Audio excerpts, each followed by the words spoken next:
Hi guys, it's me Lee. I'm back on Sirius's channel, and today's video is gonna be for the people who need to hear it. So first topic of discussion is abuse and types of abuse. And there are many. It can be physical, it can be verbal, rape, molestation, psychological abuse. I was a victim of rape. I was a victim of physical. However, another form of abuse that could go on is witnessing abuse happening in front of you. People like to say play fighting.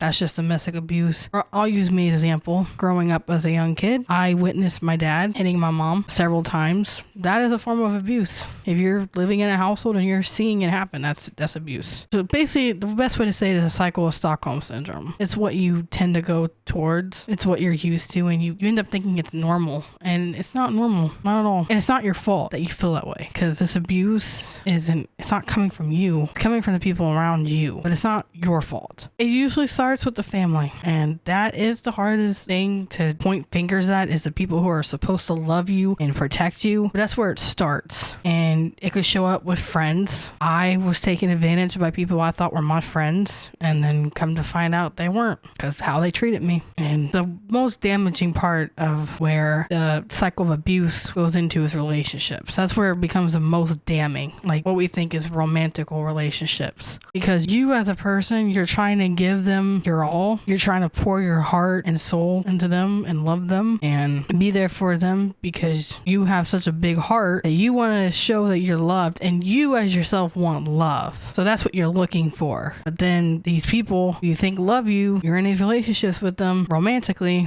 and they don't reciprocate that, and it hurts, and it keeps you in this cycle of Stockholm syndrome. That's what makes it hard to be able to take the finger and point it at the problem, being in this cycle. And I understand how that feels, because I was in that cycle too, and Ajit was in the cycle too. There are other people that we know who was in the cycle. Hopefully we're gonna get those stories out as soon as we can, but it's extremely hard to look at people who want to love you, want to help you, want to see you grow, and want to help you grow. It's hard to be around those people when you've been hurt and abused, and it takes a lot of time and healing to do that. But those people are out there, and those people care about you, and they want to see you grow. And I know it's hard when you get around those types of people. It is hard. It's extremely hard. I myself am still going on that journey on my own. And that's where I'm going to lead into the next point, because after you do meet the right people, your heart and your energy has still been damaged, you're hurt, and your heart, the best way to describe it is like a muscle. And Ajit taught me this analogy. After you've been abused and you find the right people, now your heart is like this muscle that you have to figure out how to use it again, because it's wore out, broken. You got to figure out how to open that part of yourself up again, and that is extremely hard. And during that process of learning how to do that and being around people who actually love you, it can make you want to go back to being in the Stockholm syndrome loop.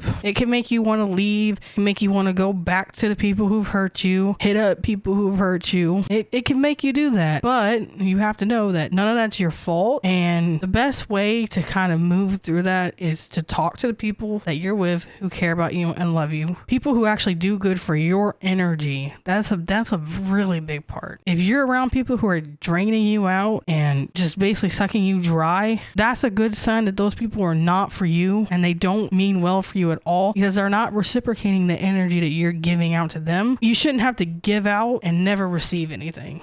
That's what it was with me. I was giving out so much of myself to people, hardly ever receiving anything of that in return. It was the bare minimum. Again, there are some people in these situations where they don't feel physically safe to leave, and we understand that. I hope no one has to get to the point where they have to physically defend themselves, but if need be, do it. But I know these people are probably going to verbally abuse you. If they threaten you with anything, like blackmail or just words, that's against the law, and legal action can be taken for that. And it will. Me, Ajit, Sirius, please, if you need help, if you don't feel safe getting out, please hit us up. Thank you. I'm signing out again. Take care.